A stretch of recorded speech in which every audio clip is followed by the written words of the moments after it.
जय बोलो सद्गुरु ब्रह्म महाराज को, श्री पूर्णानंद को,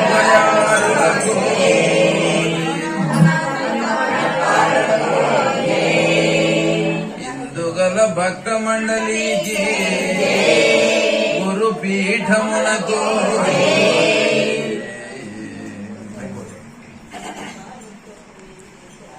ఈ రోజు మనం గంగులయ్య పూజా కార్యక్రమంలో కొన్ని తత్వాలు పాడుకున్నాము. ఇప్పుడు కొన్ని కందార్థాలు చెప్పుకొని కందార్థాలకు అర్థాన్ని విశదీకరించేటువంటి ప్రయత్నం చేసుకొని బాగా అర్థం చేసుకునే దానికి బాగా ప్రయత్నం చేయండి అమ్మా. ఇది బోధ పఠన లక్షణమని, ఇది 13వ అధ్యాయము.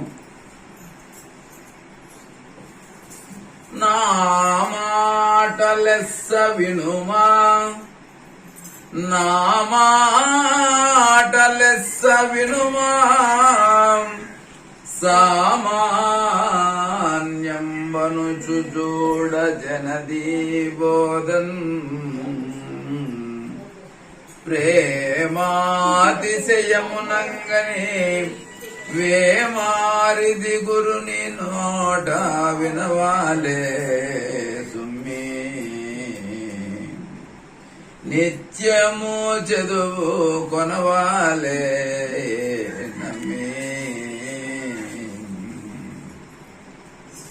నామారూపా క్రియా నటనాలు కలిగిన దేమి వస్తువో దాన్ని ఇటు నిల్వనివ్వదు, వినవాలే సుమ్మి, నిత్యము చదువు కొనవాలే నమ్మి. గురుదేవుడు ఏం చెప్తున్నాడు? నా మాట లెస్స వినుమా, సామాన్యం వనుచు చూడ జనదీ బోధన్. నా మాట లెస్సగా దీక్షతో పట్టుదలతో ఎవరైతే శ్రద్ధగా వింటారో అలా శ్రద్ధగా వినాలని గురువు గారు నా మాట లెస్సగా ఏక దృష్టి చేత దృష్టిని పక్కకు పోనిచ్చుకోకోకుండా శ్రద్ధగా వినండి నాయన అని చెబుతూ, సామాన్యం వనుచు చూడ జనదీ బోధన్. ఇది సామాన్యమైనటువంటిది కాదు నాయన, ఇది అందరూ ఎక్కడంటే ఎక్కడ పడితే బయట మాట్లాడుకునేటువంటి మాటలు కాదయ్యా. ఇది పరిపూర్ణ బోధ. ఇది ఒకదాన్ని గురించి ఒకటి పరిపూర్ణము పరిపూర్ణము లేనిది ఎరుక అని రెండు విషయాల మీదనే చర్చించేటువంటి వేదాంత బోధ ఇది. నీవు లేకపోయేటువంటి బోధ. అన్ని బోధలు నీవు ఉండి నిన్ను నిలిపి మిగతావన్నీ కూడా ఉన్నదాన్ని లేదంటుంది, లేని దాన్ని ఎత్తుకసుకొని పెట్టుకుంటారు. కాబట్టి ఇది అలాంటి బోధ కాదు నాయన, ఇది లెస్సగా వినాలి. ఇది సామాన్యమైనటువంటి బోధ కాదయ్యా. ఇది బజార్లో ఎక్కడంటే అక్కడ మాట్లాడుకునేటువంటి సామాన్యులు మాట్లాడుకునేటువంటి పలుకులు కాదు ఇవి. ఏ పరిపూర్ణ సిద్ధాంతులు, ఎంత పూర్వజన్మ సుకృత ఫల విశేషం ఉన్నటువంటి వారి యోగ్యత ఉన్నటువంటి వారే వచ్చి ఇక్కడ వచ్చి వినేదానికి గాని చెప్పేదానికి గాని సాధ్యమైతుంది నాయన. అలాంటిదే గాని ఇది ఎక్కడ పడితే అక్కడ మాట్లాడుకునేటువంటి బోధ కాదురా. సామాన్యం వనుచు చూడ జనదీ బోధన్, ప్రేమాతిశయమునంగని వేమారిది గురుని నోట వినవాలే సుమ్మి. ఎట్లా వినాలంటున్నారు? ఈ యొక్క బోధ మీద ప్రేమ ఉంచల్లా.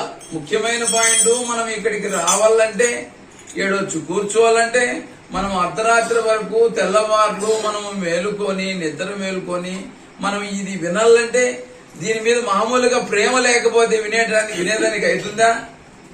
ఎంతో ప్రేమ దీని మీద పెట్టుకుంటే, ఎంతో భక్తి విశ్వాసం పెట్టుకుంటే గురువు దగ్గర ఏ విషయం వస్తుందో, ఏది తెలుసుకోవాలనో, ఎంత తెలుసుకోవాలనో అనేటువంటి విషయాన్ని అర్థమయ్యేదానికి ప్రయత్నం చేసి దాని మీద అంత ప్రేమ జనిస్తే అప్పుడు మనం ఇక్కడికి వచ్చేదానికి అవుతుంది. గాని మామూలుగా వచ్చేకైతుందా తల్లి? అందరూ వచ్చి కూర్చుంటారా? ఇప్పుడు వచ్చి కొంతమంది వచ్చి కూర్చుండి ఏదో పూజ జరుగుతుందిలే, స్వామికి ఏదో పూజ జరుగుతుందని వెళ్ళిపోయారు. కానీ మన వాళ్ళు ఈడ ఉపదేశం తీసుకున్నటువంటి వాళ్ళు ఎవరు కదిలిపోయేదానికి అవకాశం లేదు కదా. ఎందుకంటే ఎప్పుడు ఏ విషయం వస్తుందో, అర్ధరాత్రప్పుడు లేకపోతే తెల్లవారుజామునో గురువు నోట్లో ఎప్పుడు ఏ విషయం వస్తుందో తెలియదు కదా. కాబట్టి గురునికి ఇంట వెంట జంటగా ఉండి 12 సంవత్సరాలు సేవ చేయమన్నారు పెద్దలు. ఎందుకంటే ఈ బోధన పూర్తిగా సంపూర్ణంగా ఎరుక విడిచిపెట్టాలంటే, నీకు ఈ ప్రాపంచక భ్రాంతి అనేటువంటిది వదలాలంటే 12 సంవత్సరాలు కఠినమైనటువంటి సేవ చేస్తే గాని ఇందులో ఉన్నటువంటి ఈ ప్రాపంచిక భ్రాంతి, ఈ మాయతో మనము మాయకు బద్దులమైపోయినాం.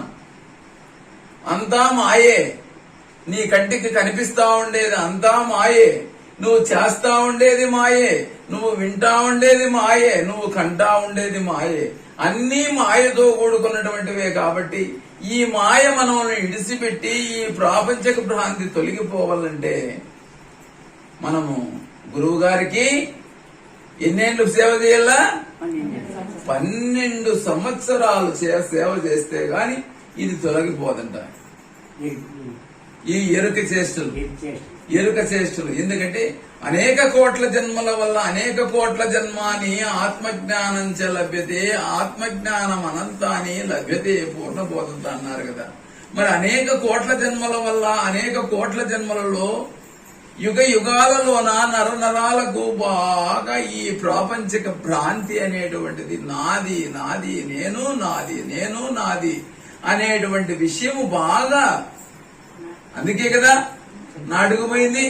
మనకు ఇది అశాశ్వతమైనదని గురువు చెప్తా ఉన్నా, పెద్దలు చెప్తా ఉన్నా, శాస్త్రాలు చెప్తా ఉన్నా, అనేక విధాలుగా మనకు పెద్దలు ఎన్నో విధాలుగా నాయన ఇదంతా మాయతో కూడుకున్నటువంటిదిలా, ఇదంతా ఉత్తది నాయన, క్షరమైనటువంటిది, నశించిపోయేటువంటిది ఎన్నిసార్లు మనకు చెప్తా ఉన్నా గాని మనకు కొంచెం కూడా వింటాము, మళ్ళీ తెల్లవారేసరికి మరుపోస్తారు. మరి ఇది ఏమమ్మా అంటే మాయ. ఈ మాయను తొలగించుకోవాలంటే ప్రేమాతిశయమునంగని వేమారిది గురుని నోట వినవాలే సుమ్మి.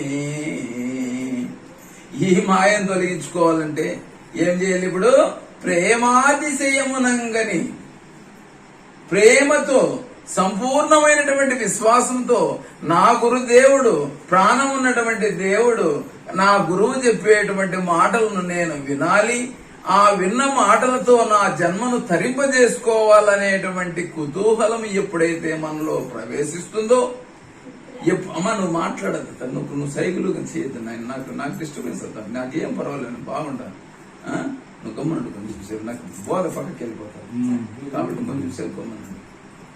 ప్రేమాతిశయమునంగనే వేమారిది గురుని నోట వినవాలే సుమ్మి. ప్రేమాతిశయంతో, ఎంతో భక్తి విశ్వాసంతో గురువు మీద ఎంత ఇష్టం ఉండాలంటే, ఎంత భక్తి ఉండాలంటే అంతులేనటువంటి ప్రేమ, భక్తి, విశ్వాసము అన్నీ పెట్టుకుంటే అప్పుడు గురువు చెప్పేటువంటి మాటలు మనకు లోపలికి ప్రవేశిస్తాయి. కాబట్టి దీన్ని ప్రేమాతిశయమునంగని వేమారిది, ఒక్క క్షణకాలం పాటు కూడా ఏమారద్దునైనా, ఏమారకుండా ఎప్పుడూ కూడా గురువు దగ్గర వినల్లనాయన. గురువు వచ్చినప్పుడల్లా, గురువు ఎక్కడ దొరికితే అక్కడ, గురువును సేవించి చతుర్విధ శుశ్రూషలు చేసి స్థాన అంగ భావ ఆత్మ శుశ్రూషలని 4 శుశ్రూషలున్నాయి, 4 సేవలున్నాయి. గురువుకు చేసేటువంటి సేవలు, అలాంటి సేవలు చేసి గురుముఖత ఆయన చెప్పేటువంటి మాటలను మనం సంపూర్ణంగా బోధన వింటూ వింటూ వింటూ వింటూ వింటూ వస్తే ఇట్లా కలకాలము మన జీవితం ఉన్నంత వరకు, మన కంఠంలో ప్రాణం ఉన్నంత వరకు, ఆఖరి నిమిషం వరకు కూడా ఎప్పుడైతే గురు పరమాత్మ మీద మనము విశ్వాసం పెట్టి ఈ యొక్క బోధన వింటా వస్తామో అప్పుడు కొద్ది కొద్దిగా ఈ యొక్క ప్రాపంచిక భ్రాంతి, ఈ మాయ అనేటువంటిది తొలగిపోయేదానికి అవకాశం ఉంటుంది. నిత్యము చదువు కొనవాలే నమ్మి, గురుని నోట వినల్లా, నిత్యము చదువుకోవాల. ఇప్పుడు మీకు చెప్తాండే అందుకే కదా, నిత్యము చదువుకోండిరా, ఒక బడి పెట్టుకొని మీకు సాయంత్రం బడి పెడతాము, ఎక్కడో ఒక చోట మీకు వీలున్న చోట మీరు అందరూ కలిసి నాయన అదే చదువుకోవడం అంటే. ఎందుకంటే సత్సంగము అనేటువంటిది అనమాట. ఆ సత్సంగం ద్వారా నిస్సంగత్వం ఏర్పడతారు. మరి ఈ విధంగా మీరు చేసుకుంటా పోతే మనలో ఉన్నటువంటి ఈ మలినం అనేటువంటిది తొలగిపోయేదానికి అవకాశం ఉంటుంది. నిత్యము వినల్లా, నిత్యము చదువుకోవాల. ఈ 2 చేయడం వల్ల ఏమైతుంది? నామరూప క్రియా నటనాలో గలిగిన దేమి వస్తువు దాన్ని ఎటు నిల్వానివ్వదు, వినవాలే సుమ్మి నిత్యము చదువు కొనవాలే నమ్మి. ఈ విధంగా చేయడం వల్ల ఏమైతుందంటే నామరూప క్రియ, ఈ నామరూప నటనలు కలిగినటువంటిది ఈ ప్రపంచం, ఈ సృష్టి అయితే ఏదైతే ఉందో ఇదే కదా మనం నిజం అనుకుంటాండేది. ఈ నామము రూపము నటన కలిగినటువంటిది ఈ ప్రపంచాన్నే మనము సత్యము నిత్యం అనుకొని మనము ఆ భ్రాంతిలో పడిపోయి మనము జీవితాన్ని సాగిస్తా ఉండేది. కాబట్టి ఇది ఈ విధంగా నిత్యము చదువుకోవడం వల్ల, నిత్యము గురుని దగ్గర వినడం వల్ల ఏమైతుందంటే ఈ నామరూప నటనలు కలిగినటువంటిది ఏ వస్తువు అయితే ఉందో, ఏ ఎరుక అయితే ఉందో, ఏ ఎరుక స్వరూపం అయితే ఉందో, ఏది మాయ అయితే ఉందో, ఏది లేని వస్తువు అయితే ఉందో అది ఎటువంటి పరిస్థితుల్లోనా నిలవకుండా చేస్తుంది నాయన. దీని స్వరూపమే అలాంటిదయ్యా, అగ్ని జోలికి పోతే కాలిపోదా. కాబట్టి ఈ జ్ఞానాగ్ని చేత అది ఈ మాయ అనేటువంటిది దగ్ధమైపోతా వస్తుంది నాయన. కాబట్టి నిత్యము గురువు దగ్గర వినల్లా, పెద్దలు చెప్పినటువంటి పెద్దల యొక్క జ్ఞానాన్ని మనకంతా రంగరించి వాళ్ళ మస్తికంలో ఉన్నది పుస్తకాలకి ఎక్కించి చూడండి. ఇలాంటి పుస్తకాల రూపంలో మనకు పెద్దలు ఇప్పుడు భాగవత కృష్ణ ప్రభువులు ఉన్నారా, శివరామ దీక్షితులున్నారా? మరి ఆనాడు మహాత్ములు వాళ్ళు ప్రయత్నం చేసి వాళ్ళలో ఉన్నటువంటి జ్ఞానాన్నంతా రంగరించి ఈ పుస్తకాలకి ఎక్కించి మనకు అందించినారు. కాబట్టి ఈ రోజు మనం దీన్ని మననం చేసుకుంటూ కలకాలము దీన్ని సేవించేదానికి, తరతరాలు యుగ యుగాలు కూడా ఈ యొక్క బోధలు విని చరితార్థులయ్యేదానికి అవకాశం ఉంది. లేకపోతే ఆనాడు మహానుభావులు వాళ్ళల్లో ఉన్నటువంటి జ్ఞానాన్ని వాళ్ళతోనే అది కూడా ముగింపు అయిపోయింటే మనం ఏం వినాలా? ఈ రోజు మనం ఏం చెప్పుకోవాలా? ఎవరు చెప్పినారని చెప్పాలా? కాబట్టి మహాత్ములు ఊరికే పుట్టరు, వాళ్ళు కారణ జన్ములు. కాబట్టి మనలాంటి వారిని ఉద్ధరించడం కోసము, ఈ ప్రపంచాన్ని ఉద్ధరించడం కోసమే పుట్టినటువంటి మహనీయులు. కాబట్టి వారికి తోచినటువంటి విద్య, వాళ్ళలో ఉన్నటువంటి బ్రహ్మ విద్యనంతా కూడా పుస్తకాల రూపంలోకి ఎక్కించి మనకి ఇచ్చిపోయినారు. కాబట్టి మరి ఇలాంటి పుస్తకాలను మనం ప్రతిరోజు ముందర పెట్టుకొని దీన్ని పదే పదే పదే పదే పదే పదే పదే పదే తరచి చూడడం వల్ల మనలో ఉన్నటువంటి అజ్ఞానం అనేటువంటిది తొలగిపోతుందమ్మా. ఇది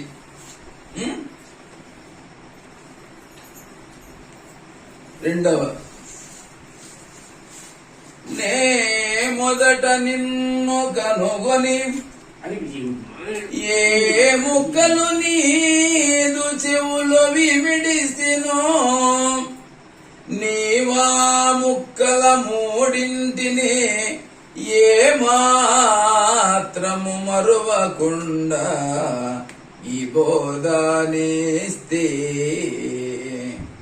అంతకే ఇంతగా బోధ చేస్తే ప్రేమతో జదు మీదే మారకేప్పుడు కామితార్థము నిచ్చు పోమి ఇంటికి దీవించి బోధనిస్తే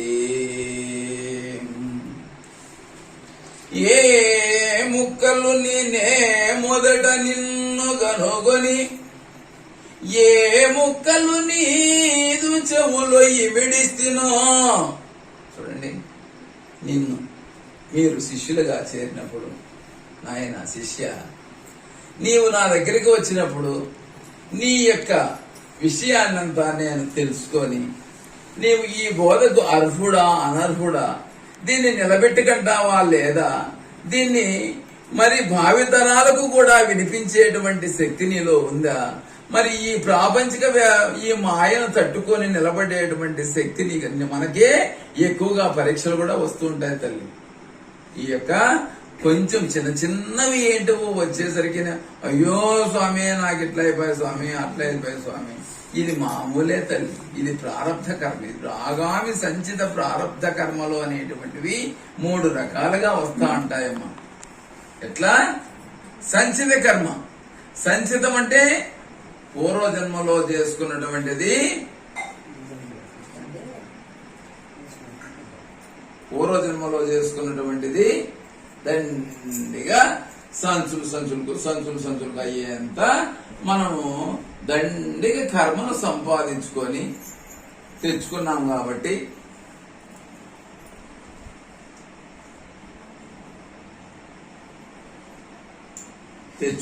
కాబట్టి ఆ కర్మ తొలగించుకునేదానికి ఎట్టి పరిస్థితుల్లోన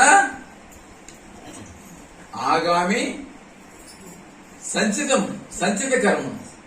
సంచిత కర్మ ఎక్కడికి? సంచిత కర్మ పూర్వజన్మలో చేసుకున్నటువంటి కర్మ ఎక్కడికి వచ్చింది? ఇప్పుడు ప్రారంధానికి వచ్చింది అన్నమాట. అర్థమైతుందమ్మా? పూర్వజన్మలో చేసుకున్నటువంటి కర్మ ఎక్కడికి వచ్చింది? అది సంచితం. సంచిత కర్మలో చేసుకున్నటువంటి కర్మ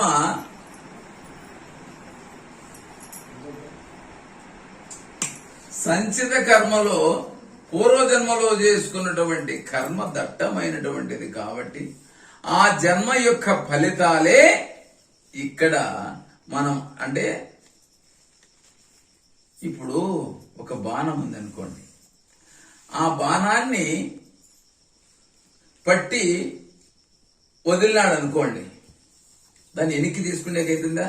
ఒక్కసారి వదిలేసినటువంటి బాణాన్ని మళ్ళీ వెనక్కి తీసుకుంటేకైతుందమ్మా?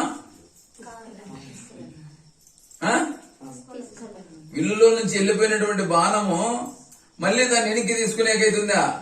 కాబట్టి సంచిత కర్మలో వచ్చినటువంటి కర్మలు, పూర్వజన్మలో చేసుకున్నటువంటి కర్మలు మనము ఈ జన్మలో ఎట్టి పరిస్థితుల్లోన అందరూ కూడా అనుభవించాల్సిందేనన్నమాట. కాబట్టే కదా మరి రామకృష్ణ పరమహంస మహానుభావుడు, ఎంతో గొప్ప వ్యక్తి. అలాంటి వ్యక్తికి, అలాంటి మహనీయుడికి ఎందరో సత్పురుషులను తయారు చేసినటువంటి, శిష్యులను తయారు చేసినటువంటి మహానుభావుడు. ఆయనకు కంఠానికి వస్తుందండి. ఏది? గొంతు క్యాన్సర్ వస్తుంది ఆయనకు. గొంతు క్యాన్సర్ వస్తే అమ్మగారు అడుగుతారన్నమాట, శారదాదేవి, ఆయన భార్య శారదాదేవి ఉన్నది కదా, ఆ మహాతల్లి అడుగుతుంది, స్వామి ఏంటి స్వామి ఈ కర్మ, కనీసం కంఠంలో నుంచి అన్నం కూడా పోకుండా అయిపోతా ఉంది కదా తండ్రి, ఎట్లయ్యా నువ్వు భరిస్తా ఉండేది, ఆహారం కూడా ఆఖరికి ఆహారం తీసుకునేటువంటి ఎవరి గురించి నేను చెప్తాండేది, మహానుభావుడైనటువంటి రామకృష్ణ పరమహంసలు వాళ్ళు.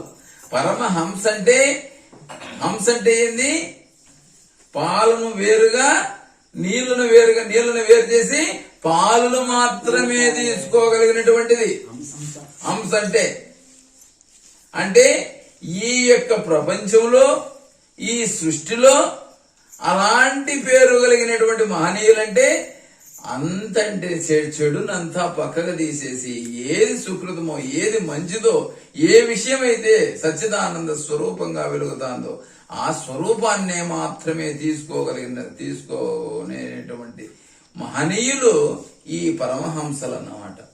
మరి అలాంటి మహనీయుడికి మరి కంఠం క్యాన్సర్ వస్తే, గొంతు క్యాన్సర్ వస్తే మరి ఆ మహాతల్లి అడుగుతుంది, స్వామి ఏంటయ్యా ఇది, కనీసం అన్నం కూడా తినలేకపోతాండవే,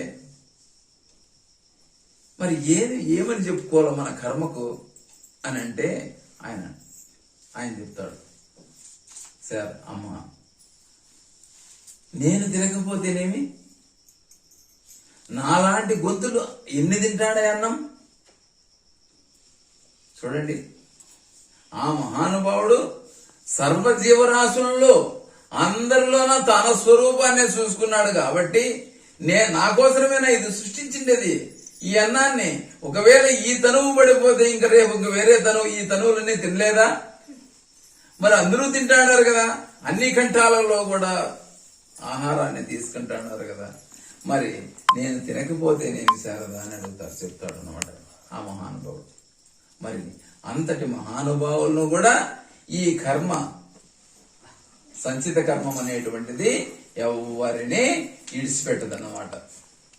కాబట్టి ప్రతి ఒక్కరూ అనుభవించాల్సిందే. మరి రమణ మహర్షుల వారు రమణులు మళ్ళీ ఆయనకు ఈ బుద్ధు రమణ మహర్షి అంటే ఎంతో గొప్ప వ్యక్తి అన్నమాట. ఆయన అలాంటి వ్యక్తికి వీపు మీద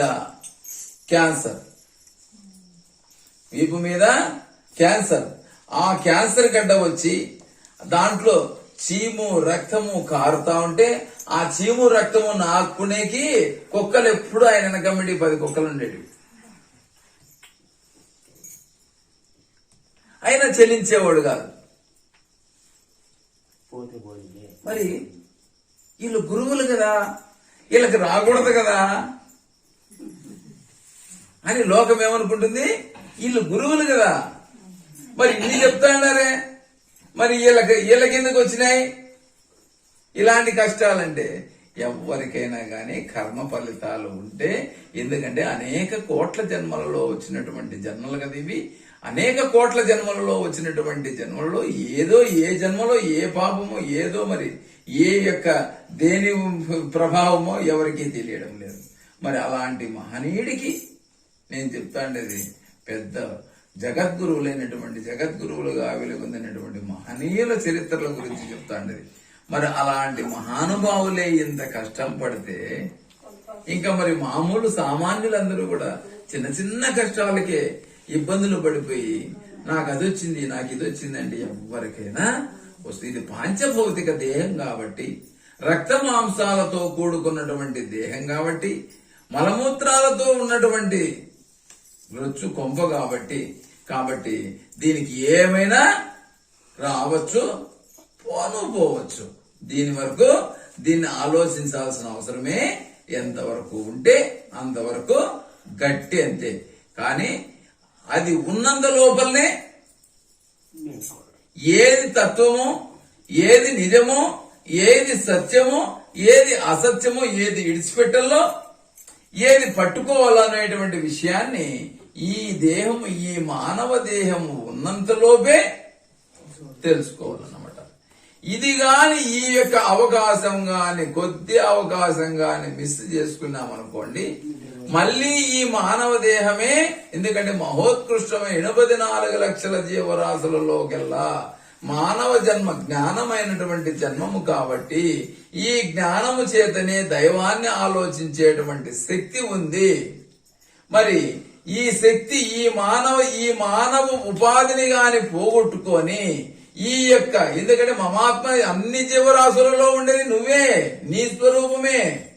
కుక్కలో ఉండేది నువ్వే, నక్కలో ఉండేది నువ్వే, గాడిదలో ఉండేది నువ్వే, చీమలో ఉండేది నువ్వే, దోమలో ఉండేది నువ్వే, అన్నిట్లోనే ఉండేది ఇదే. మార్పు వచ్చిందనుకోండి, ఎందుకంటే మనిషిగానే మరు జన్మమున బుట్ట మనసు చేయవలను మంచి యోజ మనిషి జన్మమందు మర్కట చేష్టల వెంకటాచలపతి వేట్కెగలమా అంటాడు.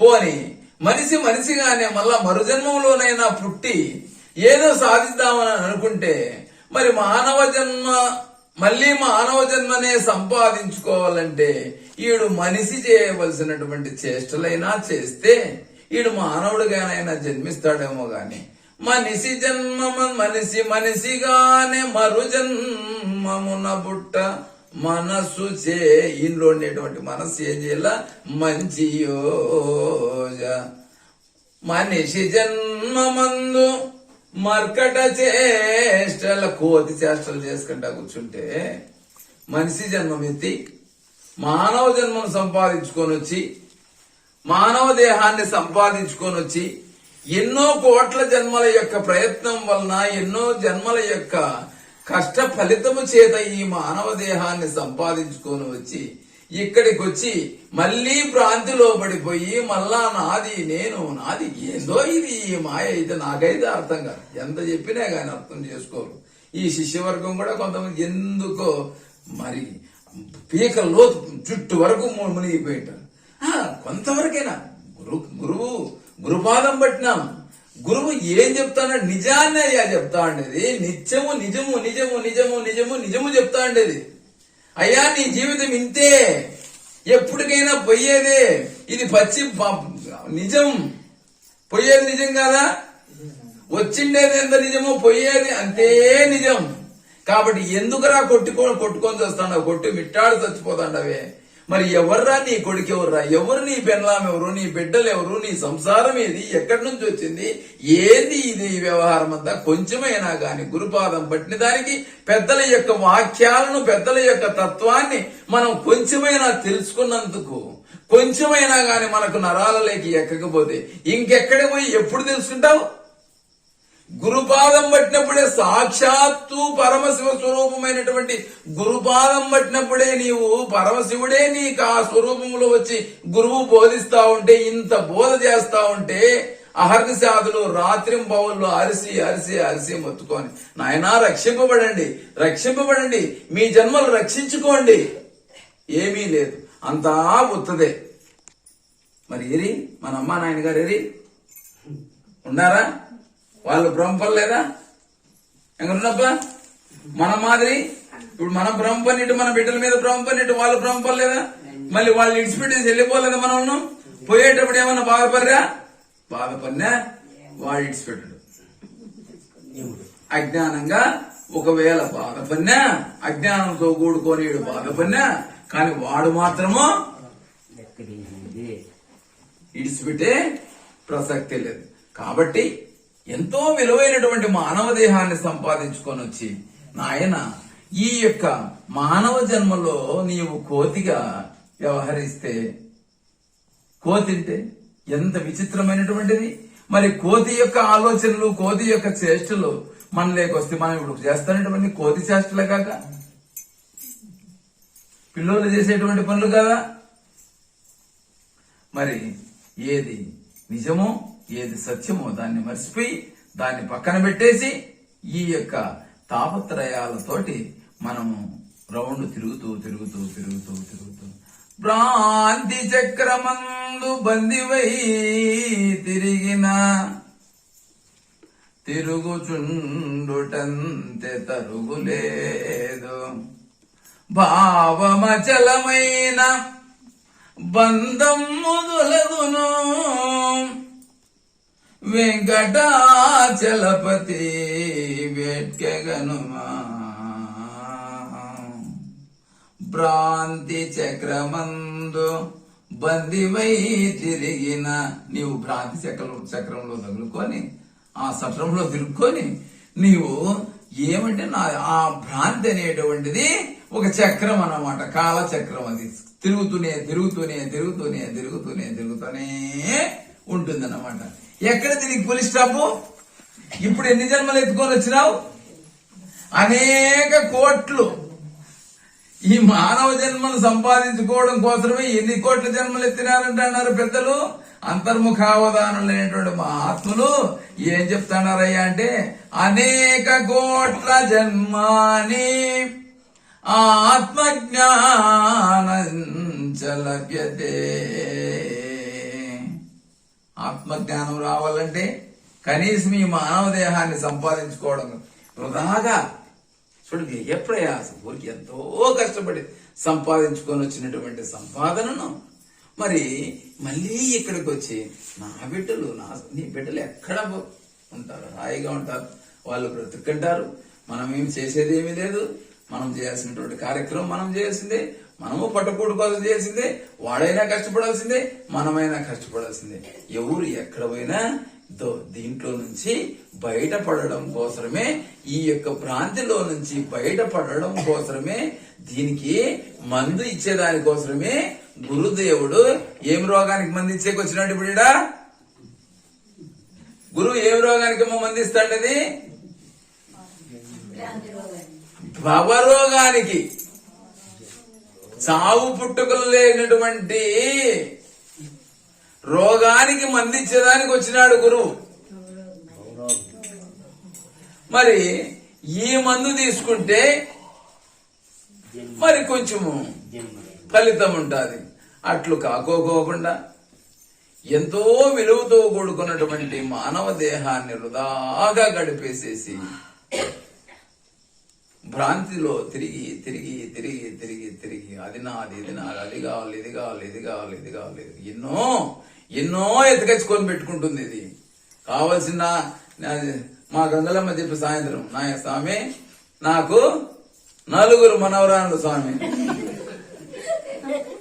నేను అడిగి ఇంటికాడికి పోతు సాయంత్రం పూజింది రా స్వామి, నన్ను పూజ చేసుకోవాలి స్వామి అని. సరేలే పదాంలే పోయినానగా పోతే నాకు అక్కడ ఇద్దరే కనిపిస్తాడారు, 2 మనవరాళ్లే కనిపిస్తాడారు. ఏం గంగలమ్మ నీకు ఇద్దరే కనిపిస్తా ఉన్నారే నాకు మనవరాళ్ళు అని అంటే, నాకు కూతురు ఉండలేదేమో స్వామి అంటే, కూతురు బిడ్డలకు కూడా నువ్వే చేయాలనుకున్నాను. ఎంత దురాశ చూడండి, ఎంత దురాశ అనుకోవాలి చెప్పండి. మరి మానవుడి ఆశ ఎక్కడికి వెళ్ళిపోతున్నాం? కొడుకు బిడ్డలకు చేసుకునే దానికి ఒకవేళ ఏదైనా ఆశించింది అంటే నేను కూడా ఏదైనా కానీ గమ్మున అయిపోయిండేవాడిని. మళ్ళీ కూతురు బిడ్డలకు కూడా నేనే చేయాలి స్వామి అంటే, అంతవరకు నువ్వు ఉంటావా? ఎవరికి ఏం శాశ్వతం, ఎవరు చెప్పుకోగలరు? కాబట్టి ఈ భ్రాంతి చక్రం అనేటువంటిది మిగిలింటే కనుక, గంగలమ్మే కానీ ఉంటే కనుక మళ్ళా ఆ మనవరాళ్ళకు కూడా బిడ్డలు పుడితే ఆ మనవరాళ్ళకు కూడా నేనే సంపాదించి పెట్టుకోవాలి కదా నాయన. అయితే డబ్బులు బాగా దండిగా సంపాదించి పెట్టింటావు కదా గంగలమ్మ అంటే, సంపాదించాలి కదా నేను, పెట్టుకోవాలి కదా నేను.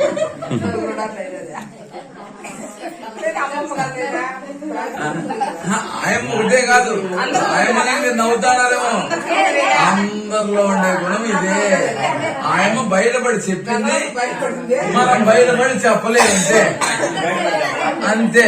ఆయమ్మకు మనకు ఏమాత్రమో తేడా అయితే ఏమీ లేదు. మరి ఇలాంటి భ్రాంతిని పెట్టుకొని మానవ జన్మను తీసుకొచ్చుకొని ఈ పుణ్యకాలం కాస్త గడిచిపోయింది అనుకోండి. పుణ్యకాలం అంటే ఈ దేహములో జీవుడు ఉన్నంత వరకే పుణ్యకాలం. ఈ దేహాన్ని విడిచిపెట్టి జీవుడు వెళ్ళిపోయినాడు అనుకోండి, అప్పుడు మళ్ళీ జీవి అంత్యయాత్ర జేయ సంసిద్ధుడై మనసు దేనిపై మమత కొనును అది మల్లి జన్మకు అంకురార్పణమోను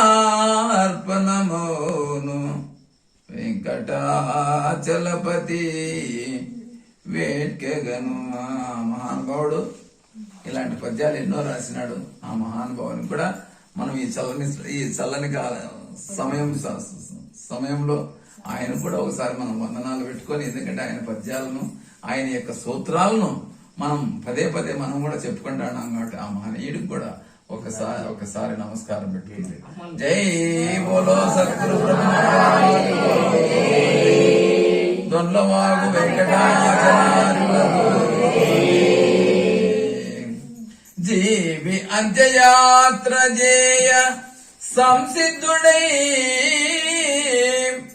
మనసు దేనిపై మమత కొనునో అది ఏ మల్లి జన్మకు అంకురార్పణమవును. అర్థమైతుందా?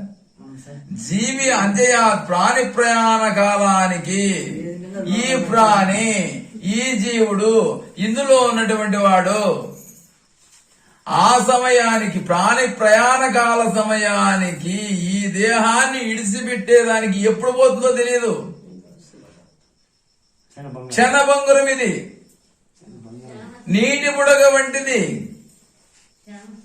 మరి ఇలాంటిది ఎప్పుడు ఈ దేహాన్ని ఇడిసిపెడుతుందో గాని,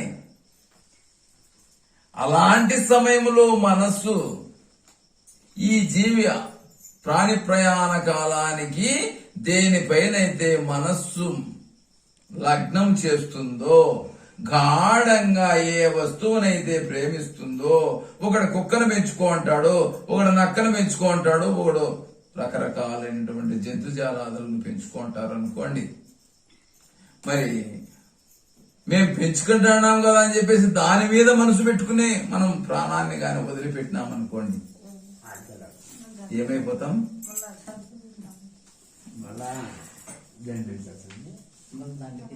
మళ్ళీ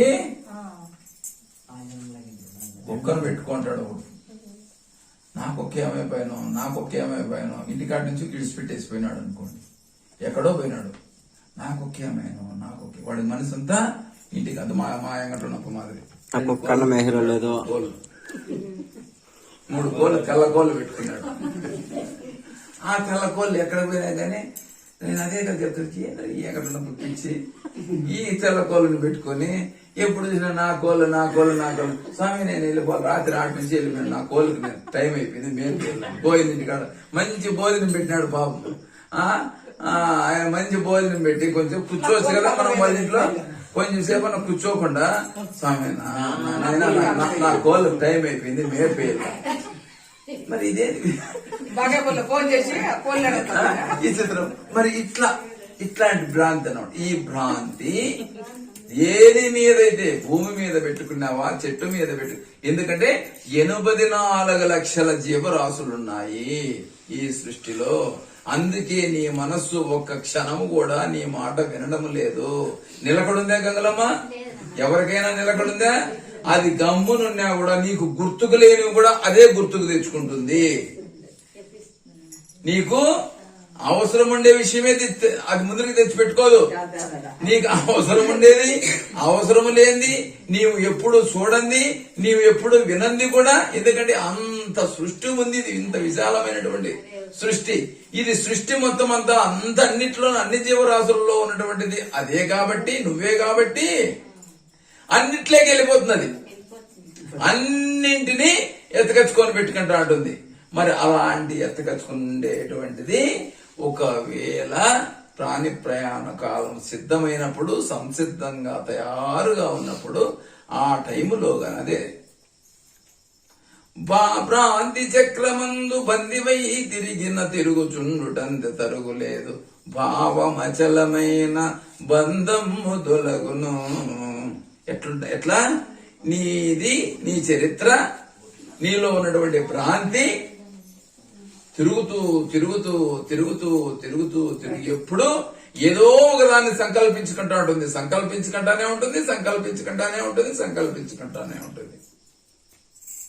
ఇది ఖాళీ లేదు. ఎక్కడ ఎప్పుడు నీది ఖాళీ అవుతుందంటే నీ భావము గాని, నీలో ఉన్నటువంటి ఆత్మ, నీలో ఉన్నటువంటి భావము, నీలో ఉన్నటువంటి మనస్సు అచలమైందంటే, ఈ యొక్క పరిపూర్ణం మీద గాని దృష్టి పెట్టుకుంటే నీకు ఈ 84 లక్షల జీవరాశులు 0. అర్థమవుతుంది మీకు? మన భావాన్ని, అందుకే నిధులు వచ్చు వరకు నీవు చచ్చు వరకు నాయన నేను చెప్పేటువంటి ఈ యొక్క విషయాన్ని మర్చిపోవద్దు నాయన, ఈ మంత్రాన్ని మర్చిపోవద్దు నాయన. గురువు ఏం చెప్తాడు? నేను చెప్పినటువంటి విషయాన్ని, ఏ మంత్రాన్ని అయితే నీకు నేను చెప్పినాను, రానిది పోనిది బయలని లేనిది ఎరుకయనుచు లెస్సగా దృఢమవుదానుగా నీవి మంత్రము మానక జపించుచుండు మనీతిశాలి. లేనిది లేదు మరువాకి జోలి, లేనిది లేదాని పూని నిశ్చయమైతే తానొక్కడుండును గాని ఎట్ల నా విను మనీతిశాలి. చూడండి ఎట్లుండల్లా, సర్వకాల సర్వావస్థల యందును క్షణకాలం పాటు కూడా ఈ యొక్క గురువాక్యాన్ని మర్చిపోకోకుండా రానిది పోనిది బయలని. అర్థమవుతుంది తల్లి? వింటాడారా? ఇతర అవస్థలోకి వచ్చినారా? నిద్రపోకండి, చూడండి. రానిది పోనిది బయలని ఎట్లా అర్థం చేసుకోవాలా మనము? ఏ విధంగా దృఢ నిశ్చయంతో ఉండాలా? రానిది పోనిది బయలని. ఈ బయలకు చావు పుట్టుకలు లేనటువంటిది, శాశ్వతమైనటువంటిది, స్వతసిద్ధమైనటువంటిది, ఏమీ కానటువంటిది, ఒక చోటు నుంచి ఒక చోటికి వచ్చేది కాదు, అంతా తానైనటువంటిది. అలాంటి బయలు ఇది రానిది పోనిది బయలని. ఈ బయల్ని ఏ విధంగా తెలుసుకోవాలా? ఇది వచ్చేది కాదు, ఇది సచ్చేది కాదు, ఇది పుట్టేది కాదు, ఇది ఒక చోటుని ఒకప్పుడు ఉండేది లేకుండా ఉండేది కాదు, ఒకప్పుడు వచ్చేది కాదు, ఎప్పుడు అదేను, సర్వము అదే. నేను లేనప్పుడు, నేను రాకమునుపు, నేను ఉన్న ఇప్పుడు, నేను పోయిన తర్వాత కూడా, అంటే ఈ సృష్టి రాకమునుపు, నేను రాకమునుపు అంటే ఇప్పుడు నేను అనేటువంటి వాడిని, ఈ సృష్టి రాకమునుపు కూడా, ఈ సృష్టి అంతా ఎప్పుడు, ఎందుకు దీనికి మరి తాగలాటం, ఇంత తాగలాటం అయిపోయింది? నేను రాకమునుపు అంటే ఈ సృష్టి ఇప్పుడు కల్పించుకున్నాను నేను, ఇప్పుడు వచ్చింది, ఎప్పుడో ఒకసారి తగలాటం అయిపోయింది, ఇది వచ్చింది. మరి ఇది రాకమునుపు కూడా ఏదుంది? ఈ పరబ్రహ్మ స్వరూపమే, ఈ పరిపూర్ణమే, అంతటా ఉన్నటువంటి బయలే అంతటా ఉంది. రానిది పోనిది బయలని లేనిది ఎరుకయనుచు. లేనిది ఉండేది పరిపూర్ణం, శాశ్వతమైనటువంటిది, స్వతసిద్ధమైనటువంటిది, జనన మరణములు లేనటువంటిది ఈ పరిపూర్ణ పరబ్రహ్మ స్వరూపమని. లేనిది ఈ ఎరుకయని, లేనిది ఈ యొక్క సృష్టి అంతా కూడా ఏమీ లేనటువంటిది, ఎప్పటికైనా నాశనమయ్యేటువంటిదే. నాలాంటి నాతో కూడా మొత్తం అంతా కూడా నా కంటికి ఈ బాహ్య నేత్రాలకు కనిపిస్తా ఉండేటువంటి ఈ సృష్టి అంతా, సూర్యుడు గాని, చంద్రుడు గాని, ఇవన్నీ కూడా నక్షత్రాలు గాని, మనకి ఏదైతే ఈ సృష్టి కనిపిస్తా ఉందో ఇదంతా కూడా అశాశ్వతమైనటువంటిది, ఇది ఎప్పటికీ లేకుండానే పోయేది. రానిది పోనిది బయలని లేనిది ఎరుకయనుచు లెస్సగా దృఢమవుదానుక. చూడండి ఎట్లా లెస్సగా అంటే నువ్వు నన్ను చూసినట్టుగా, నువ్వు నన్ను చూసినట్టుగా ఎప్పుడైతే ఈ పరబ్రహ్మాన్ని దర్శించగలుగుతావో చూడండి, నీ కన్నాలు ఎదురుగానే ఉంది, ముందరనే ఉంది, అంతటా ఉంది. నీకు ముందు వెనుక నిరుపార్శముల యందు జాలుమూలల దాపుదవ్వులందు లోపల వెలుపల క్రింద మీద గలదు కేవల ఆత్మ. అంతటా ఉన్నా కూడా నీకు ముందరాదే, వెనకాలదే, లోపలదే, పైన అదే, అంతటా ఉన్నా కూడా దీన్ని సాధనం చేసుకునే దానికోసము, లెస్సగా దృఢమయ్యే దానికోసము నన్ను చూసి నేను ఏ విధంగా నీకు ఇప్పుడు దగ్గరగా ఈ వీటికి ఎంత బాగా నీట్ గా కనిపిస్తాడనా, ఇట్లా గాని నీవు ఈ పరబ్రహ్మ స్వరూపాన్ని గాని దర్శించగలిగేటువంటి స్థాయి మనకు గాని వచ్చిందంటే, అలాంటి స్థాయి వచ్చే వరకు, అలాంటి స్థితి నీకు కలిగేంత వరకు రానిది పోనిది బయలని లేనిది ఈ ఎరుకయ్యనుచు లెస్సగా దృఢమవుదానుక. లెస్సగా అంతటా ఉన్నాడు, కళ్ళు మూస్తానిట్లే, అంతటా పరిపూర్ణమే కదా, అంతటా పరిపూర్ణ పరబ్రహ్మ స్వరూపమే కదా. దీనికోసం కదా నేను ఏదైనా బాధపడాల్సింది.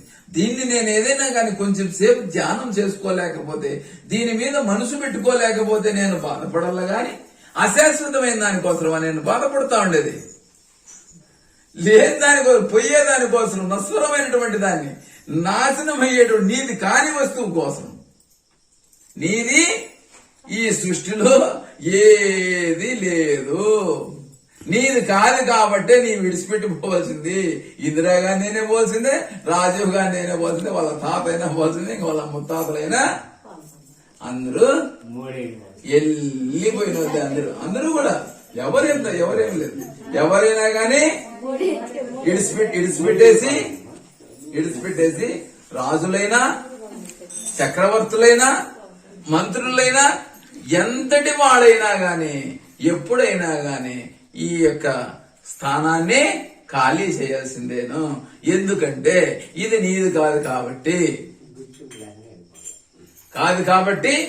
ఇడిచిపెట్టేయాల్సిందేను. నీదైతే ఉండిందో కదా, నీదైతే నిజంగా నీదే మందే అయితే మనం విడిచిపెట్టిపోతామా? ఇప్పుడు ఇల్లు గంగలో ఎంతో సుందరంగా, ఎంతో కష్టపడి హాయిగా కట్టించుకున్నాడు. మరి ఎప్పటికైనా దీన్ని ఖాళీ చేయాల్సిందే కదా. ఉంటామా? అయిపోయి కాదు, ఎవరైనా కాని, మనం ఎవరైనా గాని ఉంటామా? ఉంటాం. కాబట్టి ఇది మంది కాదు. కాబట్టి దీన్ని శాశ్వతంగా, ఇది అబద్ధమైనటువంటిది, ఈ సృష్టి అంతా కూడా ఇది అబద్ధమైనటువంటిది, ఇది కాదు, ఉన్నది పరిపూర్ణమేను అని చెప్పేసి లెస్సగా దృఢమవుదానుక. నీవీ మంత్రము మానక జపించుచుండు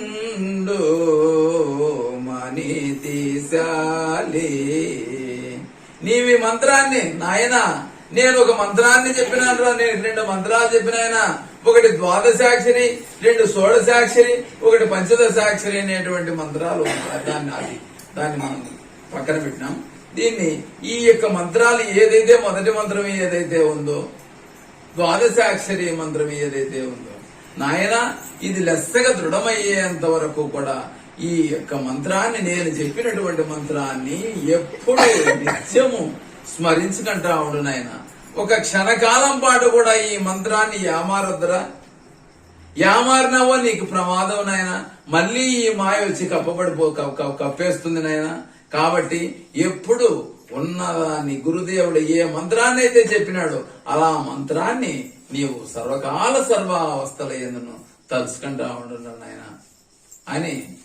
నీవీ మంత్రము మానక జపించుచుండు మనీతిశాలి.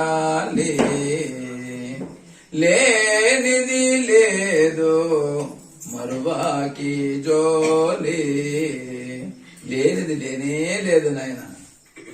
ఉండేది ఇదే, పరిపూర్ణమే, ఈ బయలే, ఈ పరబ్రహ్మ స్వరూపమే, ఇది తప్ప ఇంకా రెండో వస్తువు లేదు అని నీవు బాగా దృఢము చేసుకునేంత వరకు కూడా నేను ఏ మంత్రాన్ని అయితే నీకు నేను చెప్పినాను ఆ మంత్రాన్ని పఠిస్తా ఉండు నాయన అని పెద్దలు ఎప్పుడు ఈ భ్రాంతి చక్రంలో తిరుగుతూ ఉంటుందని చెప్తే కదా. ఈ భ్రాంతి చక్రం ఎప్పుడు ఖాళీ అవుతుంది? ఎప్పుడైతే ఈ మంత్రాన్ని సర్వకాల సర్వావస్థల యందును మనస్సులో ఉంచుకొని ఈ మంత్రము తప్పితే, ఈ విషయము తప్పితే ఇంకా వేరే విషయము నా లోపలికి కూడా ప్రవేశించకుండా, అందుకే నిద్ర వచ్చు వరకు నీవు చచ్చు వరకు అంటాడు గురుదేవుడు. ఎట్లా? సర్వకాలము ఎప్పుడు కూడా ఇదే ఇదే ఇదే ఇదే ఇదే ఇదే నా గురుదేవుడు చెప్పినటువంటి సత్యమే, ఆ పరిపూర్ణమే నిజమని, ఇదంతా అబద్ధమైనటువంటిదని, ఇది కల్పితమని, ఇది కలలాంటిదని ఎప్పుడైతే మనం దృఢ నిశ్చయానికి వస్తామో అప్పుడు భ్రాంతి చక్రం అనేటువంటిది ఖాళీ అవుతుంది.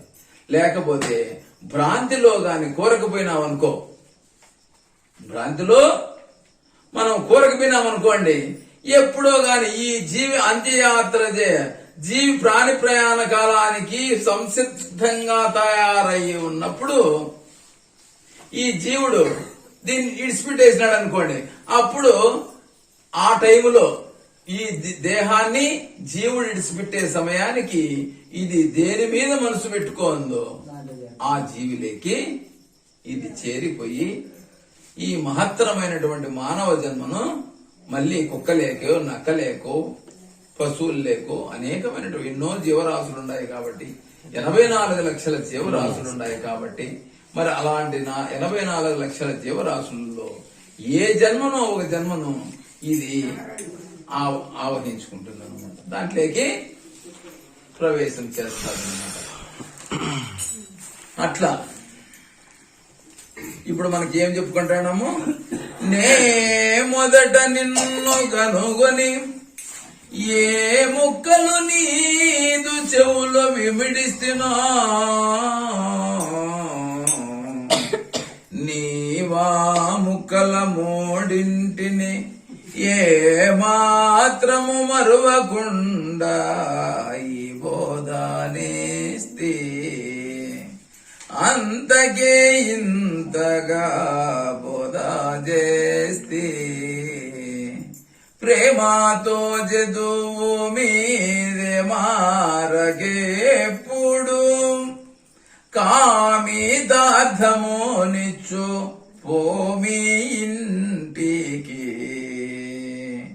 దీవించి బోధనేస్తే, అంతకే ఇంతగా బోధ చేస్తే.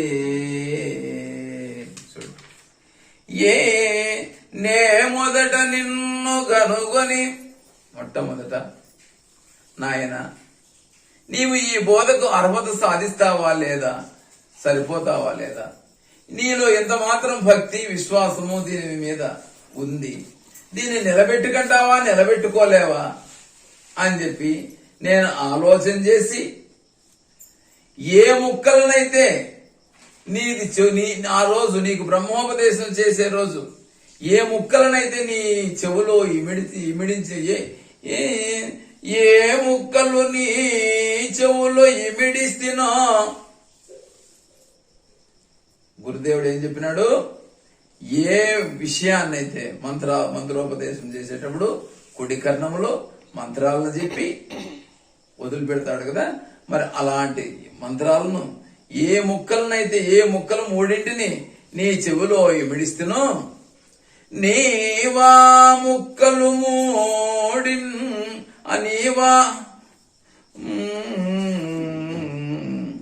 నీవా ముక్కల మూడింటిని ఏ మాత్రము మరువకుండా ఈ బోధనేస్తే.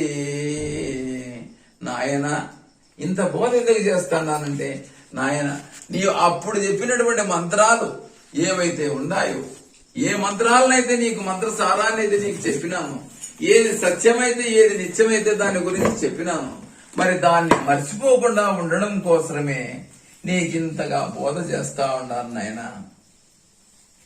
ప్రేమతో చదువుమి, ప్రేమతో ఆకర్షణతోటి ఇది నా వస్తువు, ఇది నా ఆత్మ వస్తువు, దీనికోసం కదా నేను పుట్టిండేది, దీన్ని తెలుసుకోవడం కోసం కదా నేను పుట్టిండేది.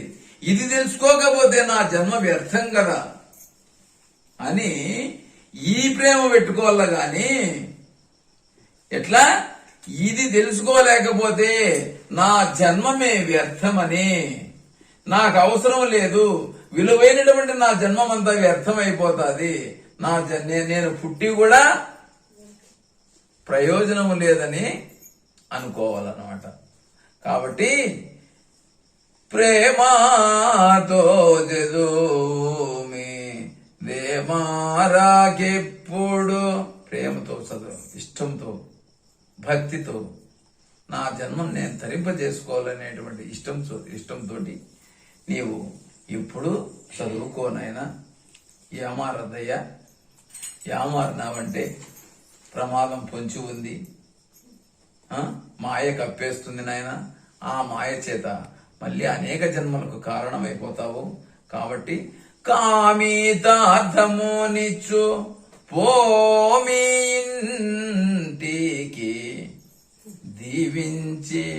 ఈ యొక్క బోధ తెలుసుకుంటే ఏమొస్తుందయ్యా అంటే, కామితార్థాన్ని నీవు ఏది కోరుకుంటే, నీవు ఏది తలుచుకుంటే, నీవు ఏమి చేయాలని తలపెట్టినావో అవన్నీ కూడా సిద్ధిస్తాయి నాయన. బాహ్యంలో అయితే, పారమార్థికంగా అయితే, నీవు ఏ లక్ష్య సిద్ధి కోసమైతే, ఏ పరమార్థ స్థితిని తెలుసుకోవాలనేటువంటి లక్ష్యం చేత గురువు చేత చేరినావో ఆ లక్ష్యం నెరవేరుతుంది నాయన.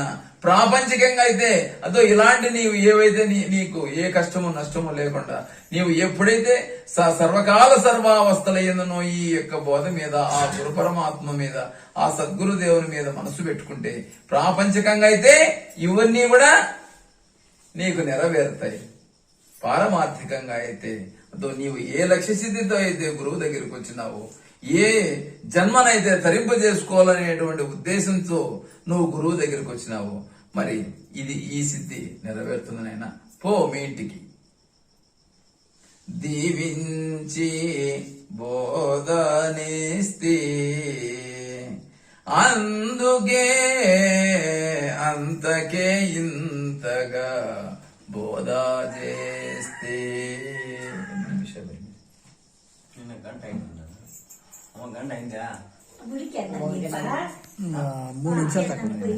3 నిమిషాలు తక్కువ ఉంది.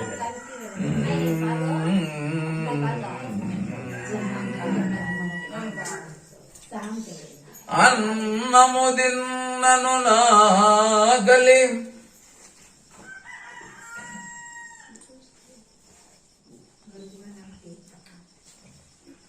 అన్నము తిన్నను నాకలి తిన్నగ నీరమ్ము ద్రావ తృష్ణయు రోగం వెన్నగ ఔషధ సేవను జనక్రియన్ ఎరుక నిల్వాజాలదోయన్నా.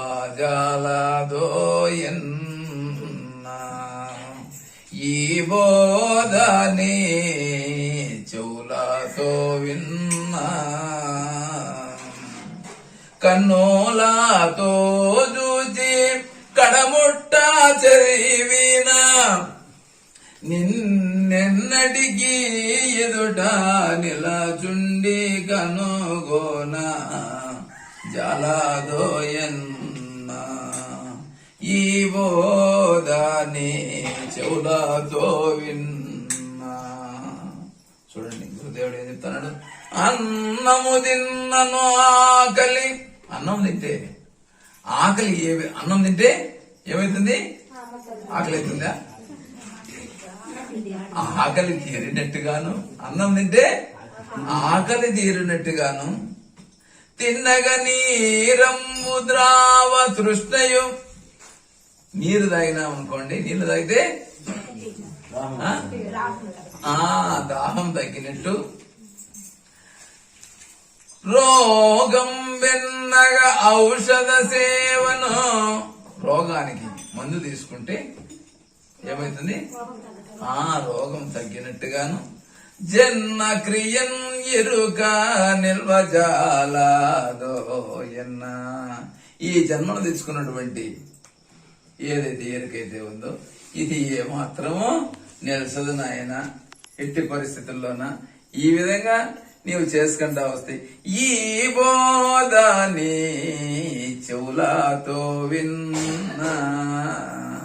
నువ్వు చేయాల్సిన పని ఏంది? ఇవన్నీ తొలగిపోవాలంటే, ఈ జన్మక్రియలు గాని తొలగిపోవాలంటే, అనేక జన్మ పరంపరల నుంచి వచ్చినటువంటి కర్మ తొలగిపోవాలంటే నువ్వు చేయాల్సిన పని ఏంది? చెవులతో ఈ బోధ శ్రద్ధగా వినాలన్నమాట. ఈ బోధ చెవులతో విన్నా, కన్నులతో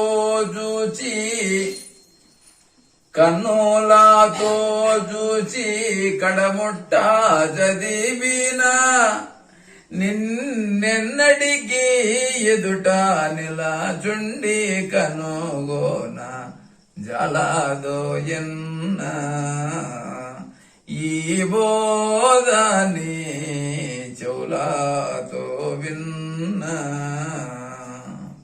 ఈ బోధగాని నీ చెవులతో విన్నామంటే కన్నులతో చూసినట్టుగా కడముట్ట చదివినా, నిన్నటికి ఎదుట నిలచుండే కనుగోన జాలదోయన్నా. ఈ బోధని చెవులతో విన్నా. జై బోలో సద్గురు ప్రభు మహారాజు శ్రీ పూర్ణానంద పులయారు